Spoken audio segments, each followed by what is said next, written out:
here we are. We're going to start. Welcome to the last session of this morning before we get, into the break and the one-to-one this afternoon.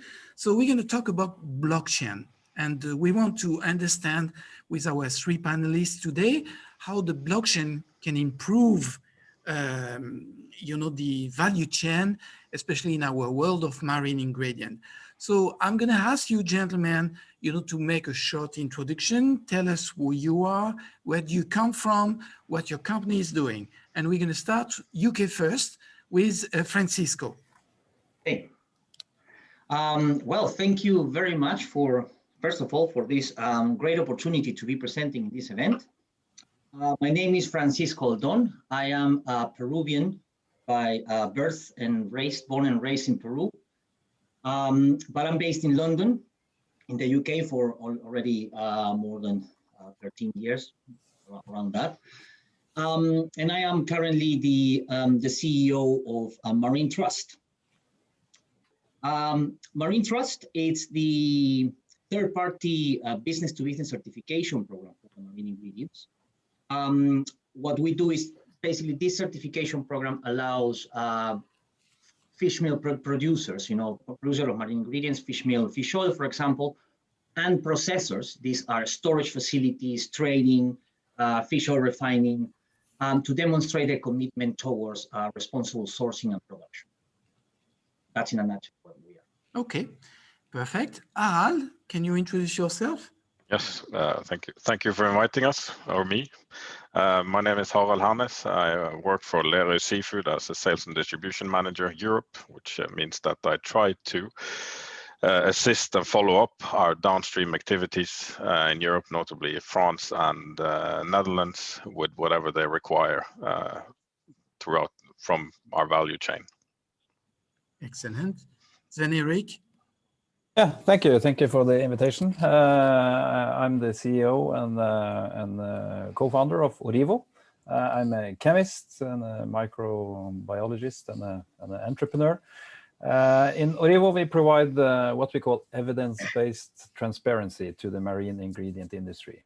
We have developed a set of revolutionary technologies able to laboratory test and verify species and geographic origin of marine products such as omega-3 supplements, seafood, pet food, aquaculture feed, and so on. So companies use us either as an internal analytical tool to verify the ingredients they use, or externally as a certification and a proof of origin and authenticity of their products, either as a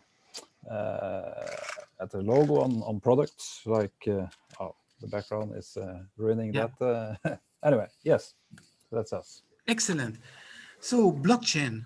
When you say blockchain, it's like, people think about, cryptocurrency, finance, but today, the topic is slightly different. We want to talk about marine ingredients and blockchain.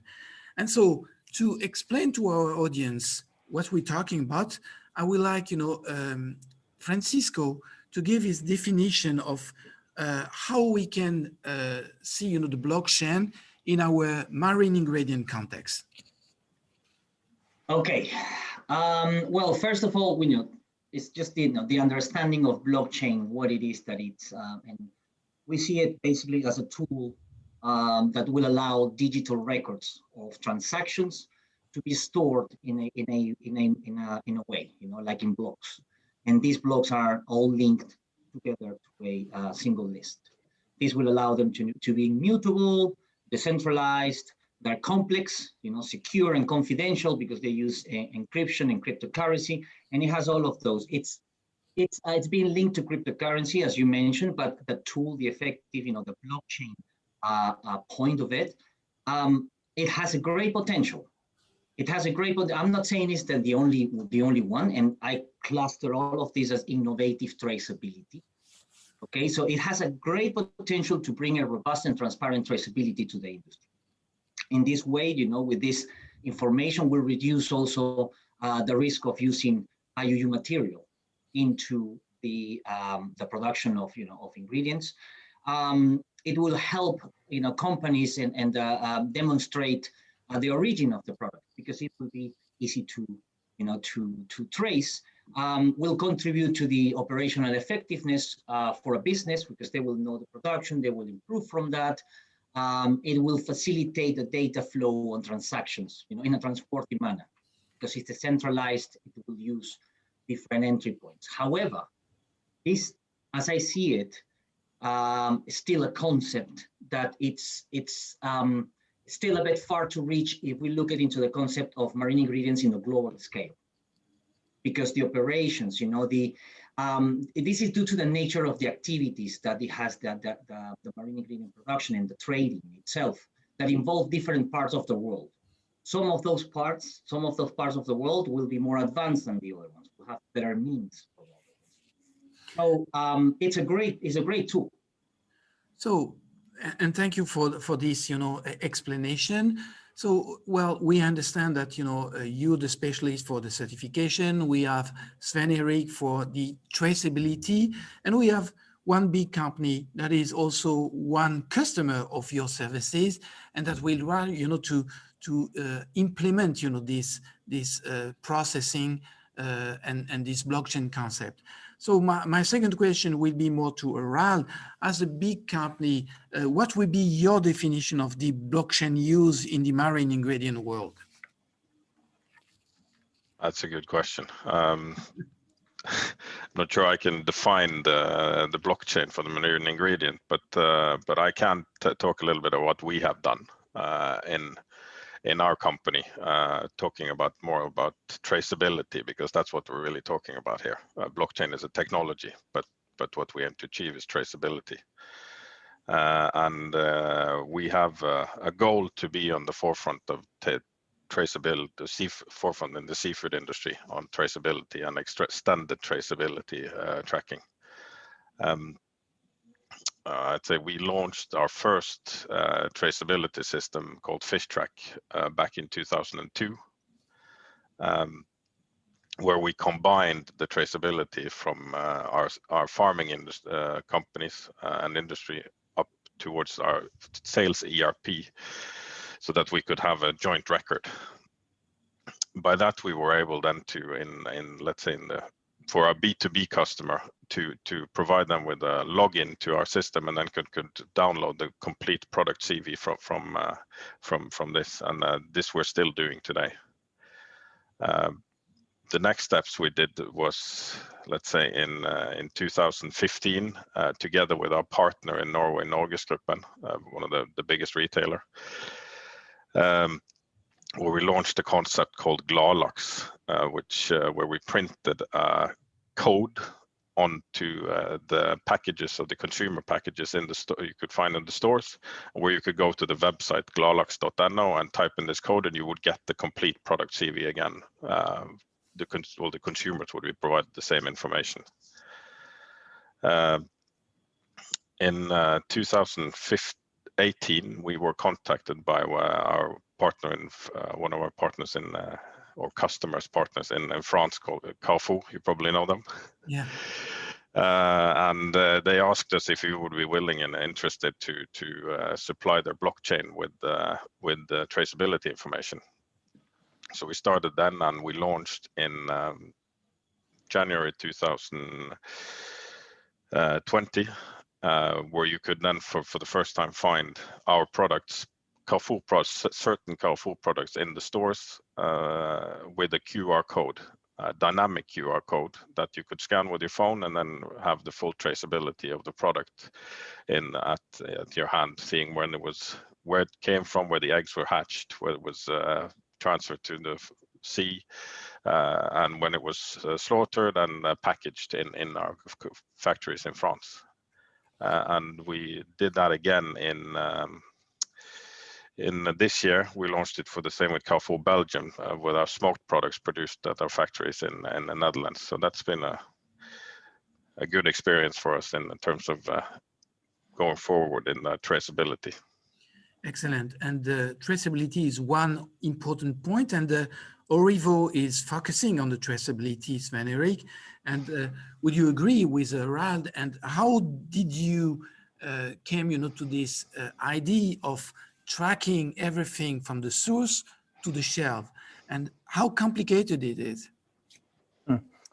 Well, I think first of all, blockchain and all the technologies that Lerøy and other good companies now is utilizing. It's very good to change from hard copy papers to the digital solution and traceability systems. That's the future. But we think that you still need to verify because no blockchain is stronger than the weakest input in the blockchain. So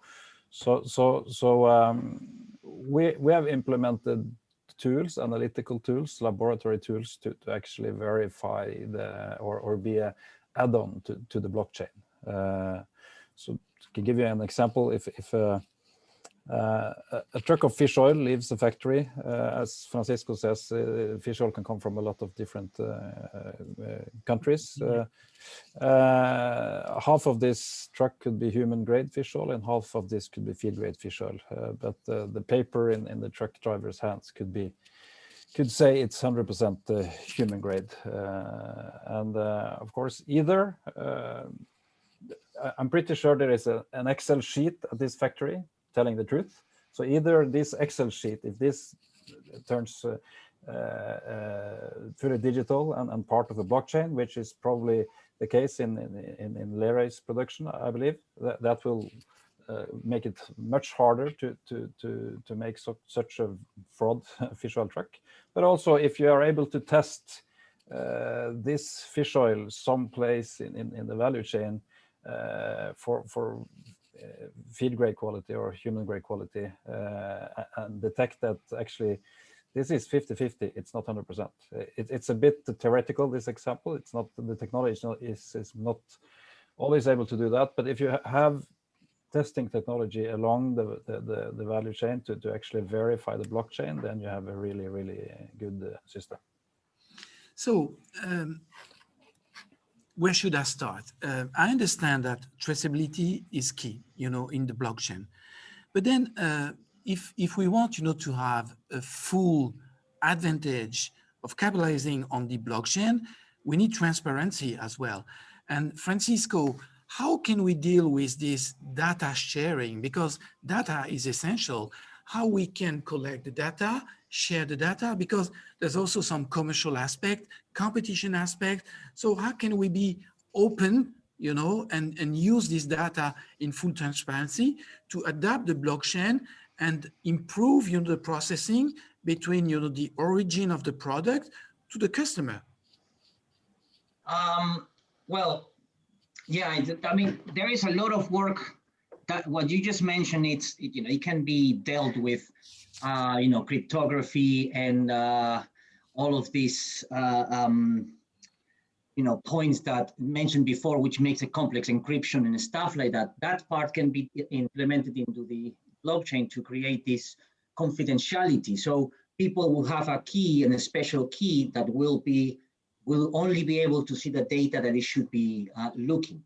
So that it's great, but in order to achieve this, to get into this, as you mentioned, it is very important to understand the data. Where is the data come from? What is the actual flow of this data? How we are, what, where, how, who, what data, where are we going to find this data? How are we going to input this data? What is the format of this data? It is paper or not? Who will put the data in all these different parts of the value chain? Are the definitions between the countries that they have in certain key data elements, for example, the same?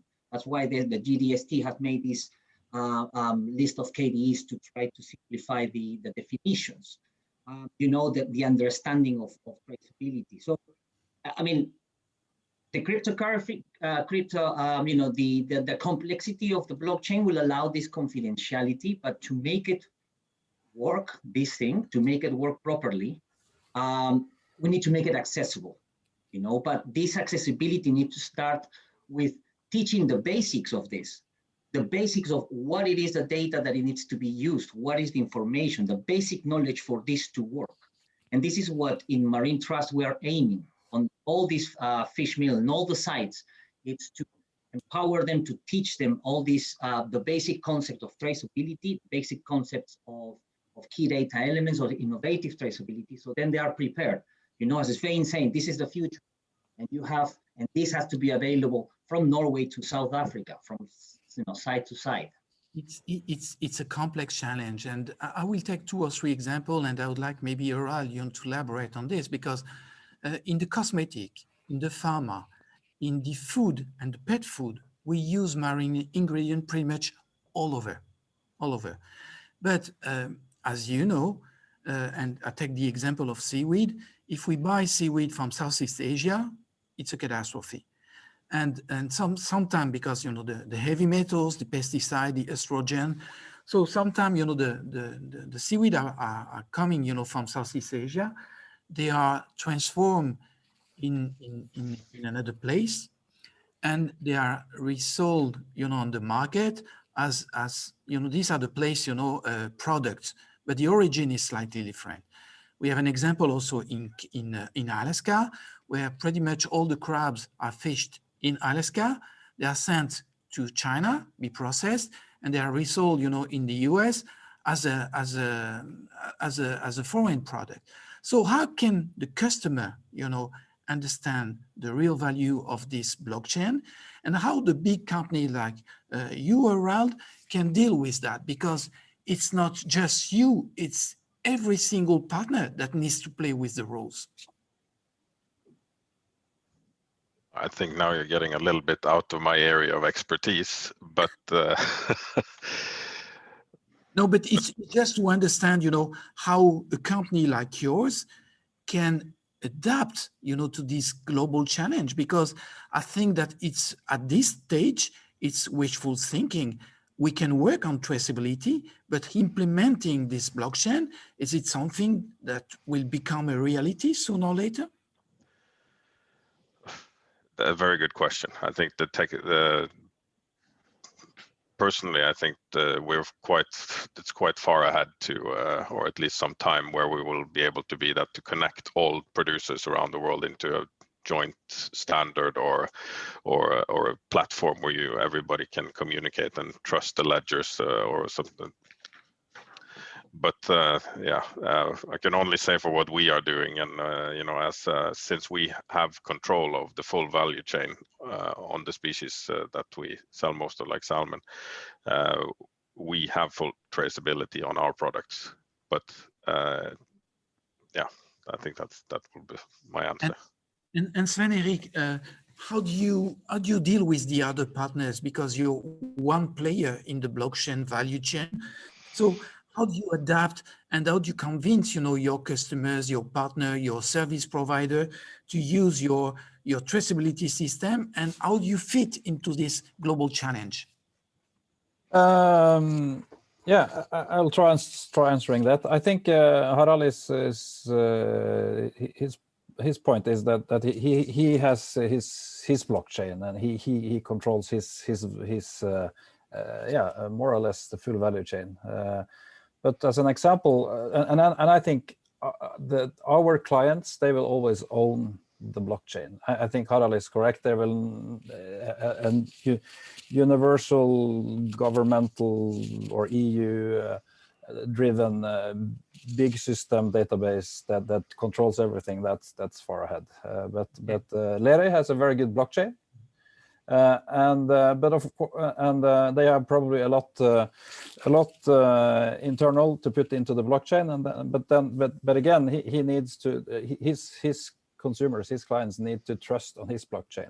So I think to create more trust to his blockchain, he can add on from third parties as us, maybe their feed producer. We work with Biomar now, helping them with their blockchain to connect blockchains together.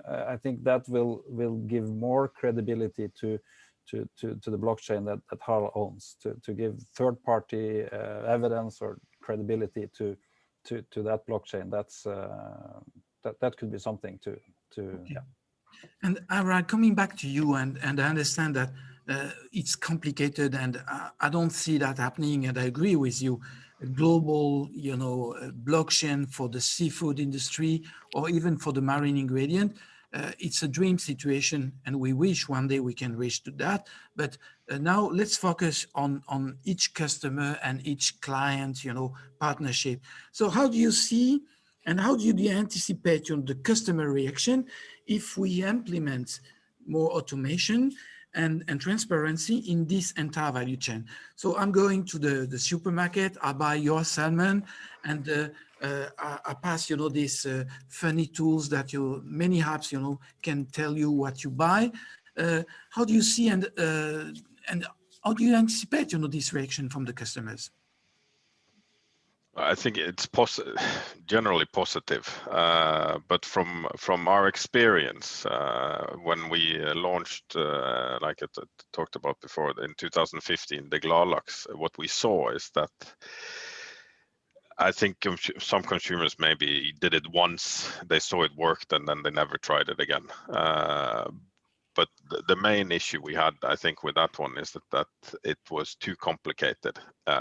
It was when showing the customer basically the same information we gave to our B2B customers, or which has a quality department able to read it.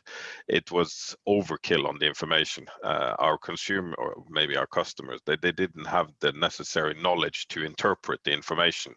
So therefore they probably tried it maybe once or twice, and then it was neat, but not really something that they knew how to use. Therefore, I think what we did now with Carrefour is much more interesting, where we adapted the information. We have some talking about what we're doing, how the salmon is being produced, with the dates of the important information for its consumer, which is basically where does my product come from. And that's what we're showing now together with them. So I think that is, I don't have any data from them, because but I hope soon that I will get some more information from our partner like Carrefour to see how much is being used. Because I think the more you have to adapt the message in these blockchains or whatever traceability info you give to the final consumer, it needs to be interpretable by everyone. Yeah. Do you have in Norway this tool called Yuka? It's an app that is telling you if the product has a good scoring in terms of sustainability, in terms of natural ingredient. You have this type of apps in Norway? Not to my knowledge, no. No, okay. I don't think so. Okay, that's important, and we'll come back to this in a few minutes. Francisco, so I understand that, and we eliminated the case of the global blockchain because it's going to be impossible to deal with all the partners, the clients, the confidentiality.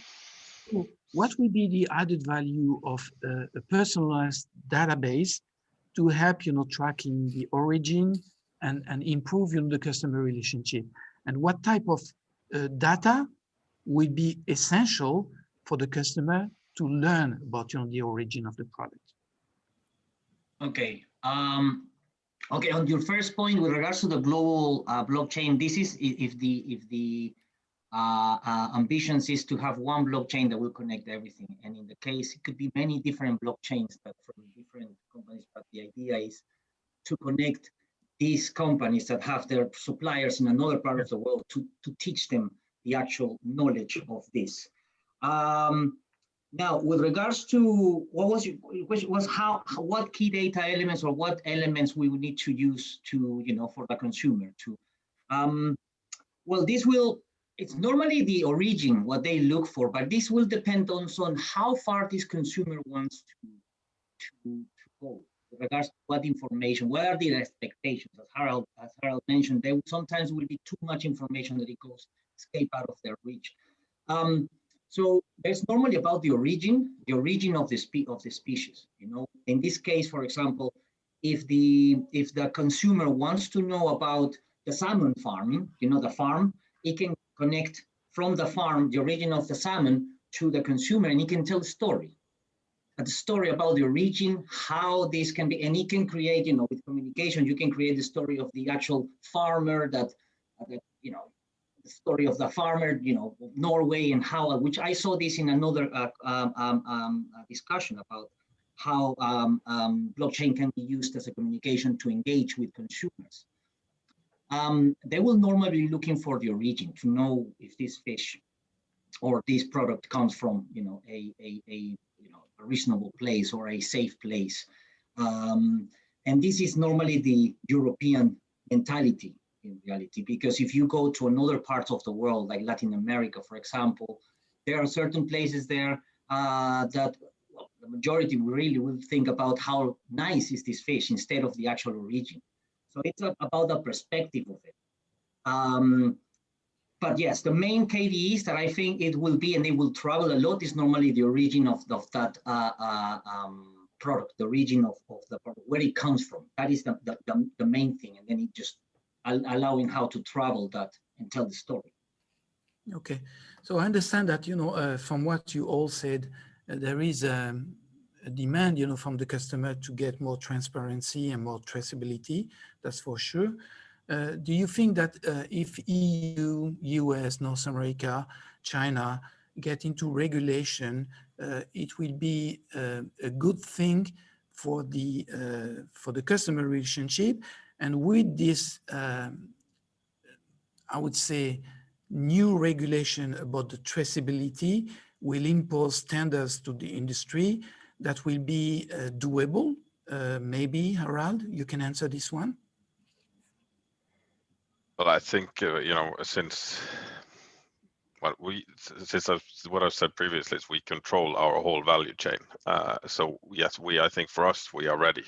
We are already doing it today. For smaller producers, I think there's a longer way to go. And if you only control one part of the value chain from let's say you're just producing one part in the value chain, you need outside help.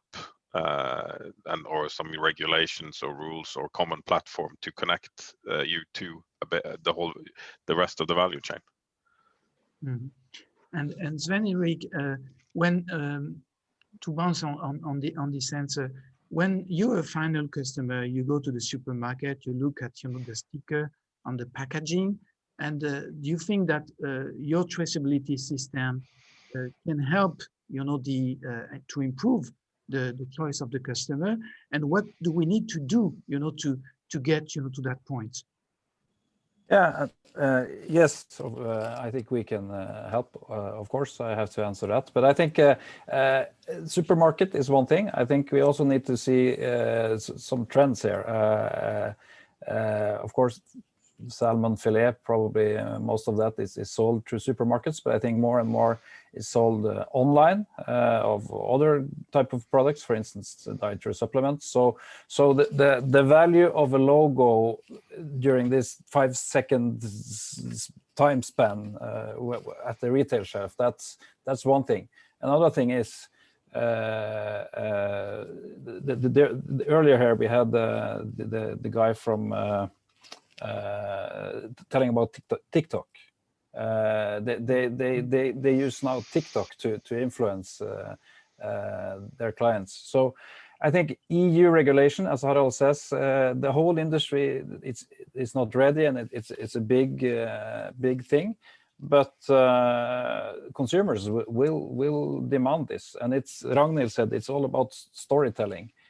So I think we have the possibilities now to tell more through a QR code on a product and things like that, not only these certification logos. So it's all about communicating and differentiating, and I think the blockchain and the information available and the capacity of requiring information through a single app or things like that is a lot easier now. So it's that's the way the consumer will decide, I think, and the consumer and good companies as Lerøy will be ahead of regulations every day, I think. So it's a matter of them trying to translate all this into something other than the Gladlaks story, as you say, with too much technical things. You have to take the consumer on a virtual journey to the west coast of Norway. And yeah. And I think that there are two different parts, in this marine ingredient side, the fresh products, which are very important in terms of traceability and getting the right information. But after, for the marine ingredients, you have the feed, the food, the nutraceutical, the cosmetic, and the traceability is more, I would say, manageable, because you have the ingredient, where the ingredient comes from, how it has been processed, and at each step, I think that there is a marker that you can track and give, the final information to the customer. But for the fresh product, it's really, and we see the emergence of platform like Roser, which is, dealing, the fresh fish, from the fisherman directly, to the end user customer. So do you think that with this deployment of new technology, it will be easier for you to keep the ends, from the farm through all the network, towards the direct shelf? And how do you anticipate, the needs from the different, I would say, service provider at each step, and what you need, to improve or need to implement to be able to deliver the final product in due time? Who would like, to answer this question? Maybe Francisco? Okay, there were quite a few questions in there. Can you? Yeah, I know it's complicated, but dealing with the blockchain is always very difficult, to explain. So my question, in a very simple way, what needs, what do we need, to implement at each level of the value chain to make sure that, the customer receive the good information and in no time? Well, you need to increase the awareness of the basics of what traceability means, the definitions of the traceability. Need to provide education to the people that are dealing with that product to be able to understand which data is important for the objective that the business want to use the data. And also, it's just basically to automatize, like bringing people to bringing them outside of their comfort zone. A lot of fishermen, and they always say, well, I always done it like this. I always use paper, but this time now to move on, to try to show them, to teach them the ways of how to do it. So I think, in order to provide the customer with a good product, you need to have first people working on it, behind it, to have and understand the process. So you need to look after the supply chain information and what the actors within the supply chain understand of it, and if everybody understands your objectives. Okay. There is a new EU taxonomy regulation requirement that is coming soon. Do you think that, the blockchain technology can help in meeting these requirements? Would like, to answer this question. Maybe Svein? Yeah, I'm not don't know this EU regulation in detail too much, but of course, yes, it will help. But as we already have discussed, I think it's very hard for all parts of the value chain to adapt to this and so I think maybe to have certain control points, so you can start in one end, of course, for instance, organic, non-organic. If you want to be able to put organic on your salmon fillet, you need to, again, for us, we are developing a test to actually verify this. That's far easier than having all parts of the value chain to put organic metadata into the blockchain.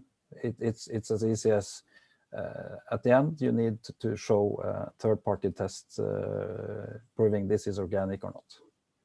And to understand, the trends on the blockchain, Harald, how many of your clients are requiring, to use, the blockchain elements at different level in terms of percentage? Is it just a minority like Carrefour, or is it a global trend that is emerging? I think it is a global trend that consumers are, and I don't think I'm shocking you here or telling you something new, but consumers are demanding more and more information about where the product comes from. That is again translated to or communicated to the point of sale, which is usually a retailer. That again puts requirements on us as a supplier. So Carrefour has been ahead of the pack. Probably I can say that. But we see more and more of our customers requiring traceability data. It doesn't mean necessarily a blockchain. It means that and it depends on what they're going to use it for. It can be for reception of goods, not necessarily to print the QR code on the product they have or something like that, but to make sure that they have can automatically receive the goods in their ERP systems. So yes, I think we do get more and more demands for traceability data. And for the small producers, would it be something that is achievable? Because I understand that your company is a large company, and you have sales all over Norway, and you're selling all over Europe. But for a small player, do they need to integrate your value chain and your system, or is there an independent way for them to go through that? Francisco, maybe you can share some of your knowledge about this.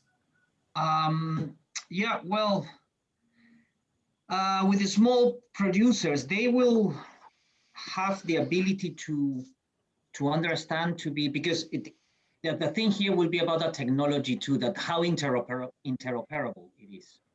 In this case with Harald, if he has this blockchain and there's a small supplier that needs to understand this, I'm sure there will be a way that this blockchain can be included into this supplier by minimum efforts that this supplier will. There will be minimum requirements of input of data and everything that needs to be there. So I think I see it as a little by little approach with these people, with these small producers, because the capacity is a big thing. This is a new concept of how to treat data, and I think education of it will enable this effective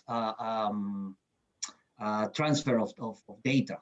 We can have verification, extra verification, we can have that, but if the people that are using the data, putting the data, don't understand what the data means, then that's a big problem and may not be effective. So it's how I think by education and including and giving them a good show of how it works and the importance of it, I'm sure they will shift their priorities towards that, because it's also about what priorities the company will have.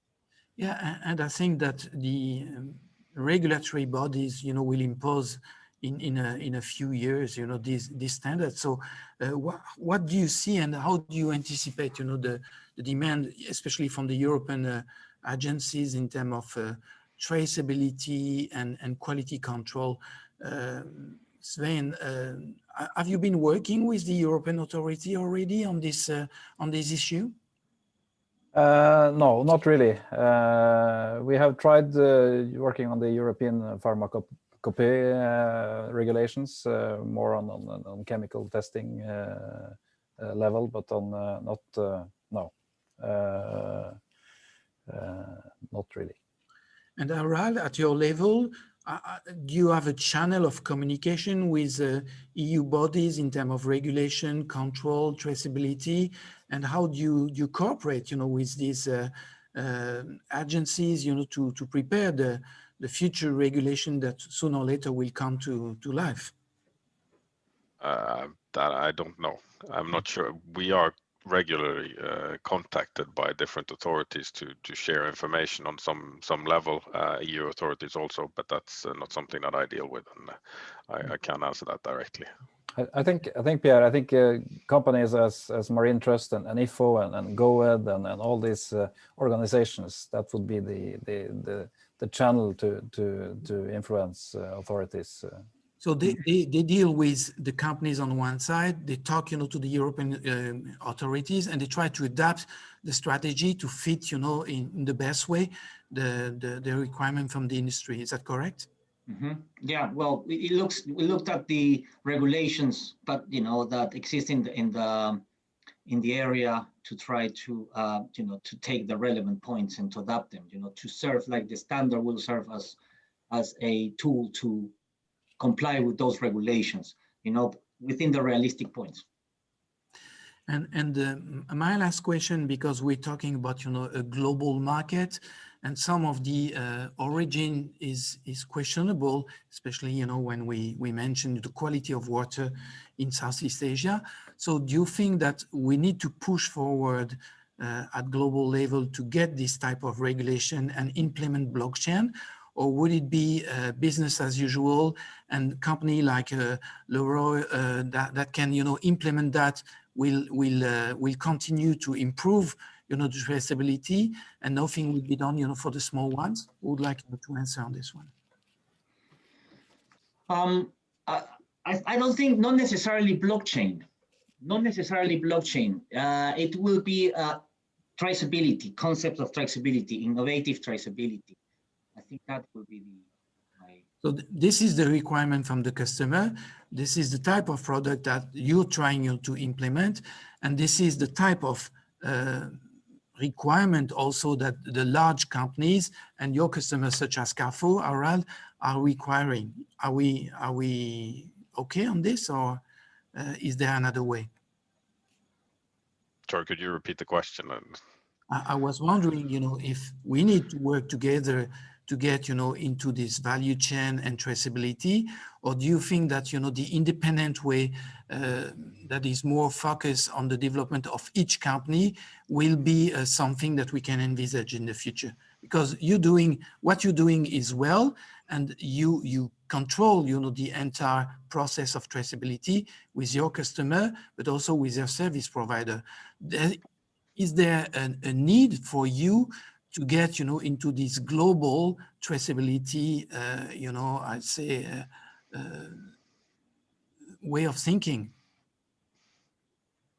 It's a good question. I'm not sure I have a quick answer for that. I think focus in general on traceability and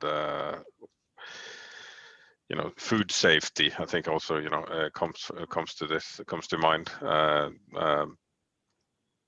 Is good and needs to be the discussion needs to be had, and we need to go further on this. But whether or not we need to be part of a global blockchain or global traceability, I'm not sure that will ever happen. Or at least it's a far ahead. I think that the consumer needs, when Harald has put so much effort into creating traceability into his product and securing that this is a good and safe product, the consumer needs to know that it is actually Harald's product she or he is consuming. I think that's maybe where we need to start, because that happens in the value chain. There will always be dishonest players wanting to take part of Harald's price premium and sell products under his label, which is not. So at that point, I think regulation can help a lot to get combined with the detection technologies as we are introducing. Francisco, to conclude, because you want to say something, but maybe you can wrap up, because it's a complex, topic, and we understand that nothing will be easy. Even from the customer point of view, well, they want fresh product, they want to trace the origin, but the route down this performance is still long. So maybe you can comment on the last question and tell us what will be the next step from your point of view. Next step, collaboration. You know, one of the main points is whether the blockchain or the traceability is small or big. They have to be collaboration between all the players to have that thing working.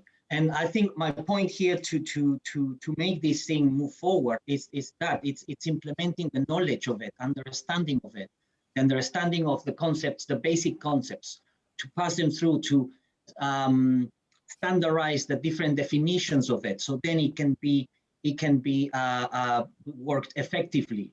And that's what, you know, we are starting with, in looking at the basics of the blockchain or innovative traceability, and try to spread the word, try to empower people with understanding of traceability, how important it is, and what the different elements that are involved, so then they can adapt to it.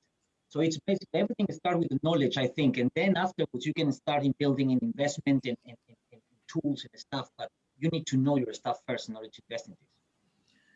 Thank you very much, gentlemen. It has been complicated, you know, to really get a consensus on what should be done, but I think that it's just the beginning of, you know, this new blockchain development. I hope that we can follow the development in a very positive way in the next years or months to come. If we have any questions, you know, from the audience, I will be happy, you know, to connect you with the three panelists that might be, you know, relevant for you to contact. And of course, this afternoon, I guess you have already booked your meetings, but feel free, you know, to connect with them. This recording will be available on the website. I'm going to share the link with you. Thank you very much to our partner, NCE Blue Legacy, the cluster. Wenke, you heard the message loud and clear. You have a lot of work to do to implement the blockchain, and we count on you. So thank you very much, everybody. And we look forward, you know, to reconnecting this afternoon at 2 sharp, you know, for this first one-to-one meetings. Thank you very much and have a good day. Bye-bye. Thank you. Bye. Thank you. Bye. Bye-bye.